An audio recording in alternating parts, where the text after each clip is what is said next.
Heute bei den Lately News haben Forscher in Florenz auf der Rückseite der berühmten David-Skulptur einen kompletten Fingerabdruck von Michelangelo entdeckt.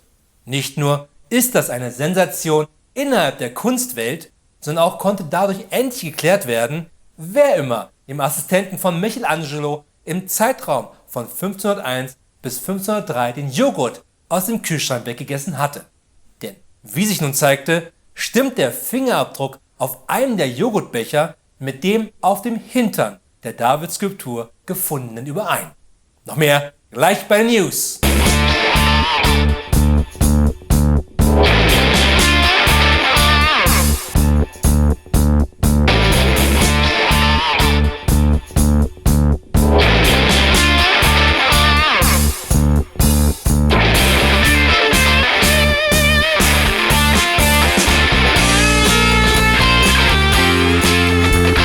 Hier ist Berlin mit den aktuellen Lately News aus dieser und der nächsten Welt.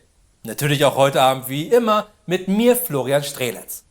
Selbstverständlich bin ich heute Abend wieder nicht allein im Studio, sondern auch dieses Mal werde ich unterstützt von den einzigartigen Lately News Korrespondenten aus allen Ecken der Welt. Ob aus New York, Sydney, Kapstadt oder wieder aus Bielefeld. Oder zumindest vielleicht. Aber kommen wir zuvorerst einmal zu den wichtigsten Nachrichten der Woche und schauen einmal nach Berlin. Als wir letztes Jahr hier in Berlin die Berlin-Wahl hatten, lief diese selbst für Berliner Verhältnisse recht beschissen. Dabei ist es schon normal, dass bei einer Wahl in Berlin immer etwas schief geht. Sei es 1988, als auf der Liste der gewählten Abgeordneten der Berliner CDU ein Abgeordneter landete, der sich bestimmt über diese Nominierung für das Abgeordnetenhaus gefreut hätte, wäre er nicht schon bereits seit 15 Jahren tot gewesen. Was genauso über seinen Sitz im Abgeordnetenhaus hat sich Andreas Otto vor kurzem gefreut, als er per Brief seine Mandatsbestätigung für das Abgeordnetenhaus bekam. Das Problem war nur, dass dieser Andreas Otto sich nicht zur Wahl aufgestellt hatte, sondern dieser Andreas Otto von der FDP. Wobei mir dieser Andreas Otto viel lieber gewesen wäre, auch wenn er vielleicht ein pensionierter Katzenbürger wäre, was er bestimmt nicht mehr ist. Im Gegensatz zu diesem Andreas Otto zumindest. Währenddessen in Koblenz. Ich persönlich trage ja nie viel Geld mit mir herum, denn in Berlin ist es mehr als sinnvoll, nicht so viel Geld mit sich rumzutragen, weil man hier mindestens einmal am Tag überfallen wird. Aber keine Sorge, das ist alles schon so professionell, dass mittlerweile neben jedem Bankautomaten ein separater Dieb steht, damit es nicht zu langen Staus in der dunklen Gasse hinter der Bank kommt.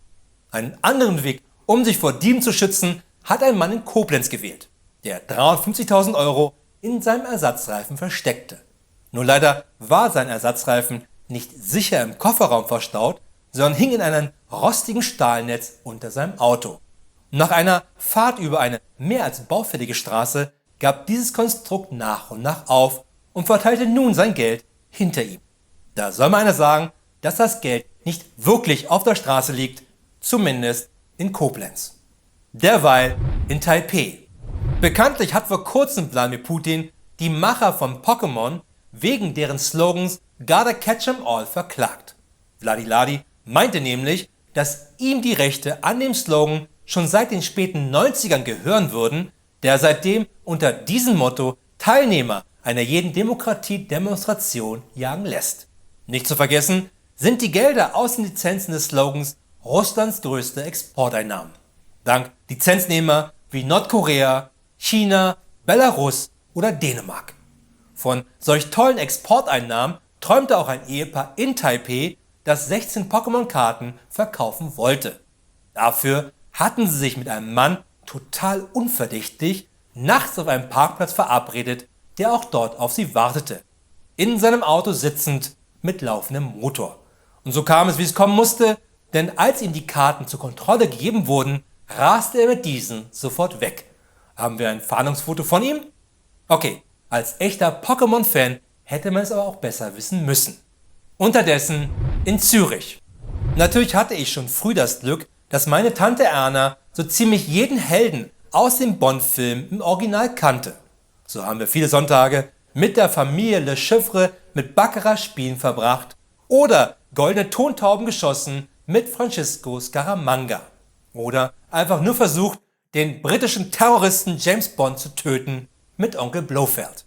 Und schon früh hat mir Großonkel Gerd Fröbe die goldene Regel beigebracht, niemals, aber auch wirklich niemals Goldbarren in der Unterhose zu transportieren. Nicht nur leiert das jede Unterhose unnötig aus, sondern auch das Gehen mit einer Unterhose gefüllt mit Goldbarren ist absolut verdächtig für jeden Zollbeamten. Genau deswegen hat auch der Zoll am Flughafen in Zürich eine 76-Jährige festgenommen, die im unteren Teil ihres Mieters Goldbarren im Wert von 100.000 Franken schmuggeln wollte. Keine Ahnung, was das in Euro ist, vielleicht 1 Milliarde oder auch nur 50 Cent. Kommt ganz auf das Bundesland an. Aber schalten wir jetzt noch einmal schnell zum Wetter und unserem Wetterkorrespondenten Froschi Frühling mit der aktuellen Wettervorhersage für die nächsten 3 Tage.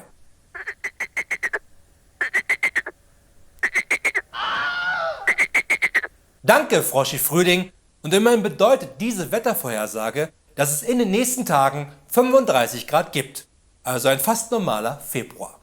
Das waren die Late News für heute. Aber keine Sorge, wir sehen uns wieder am Freitag mit weiteren aktuellen Nachrichten. Und nicht vergessen, alles andere da draußen sind nur Fake News.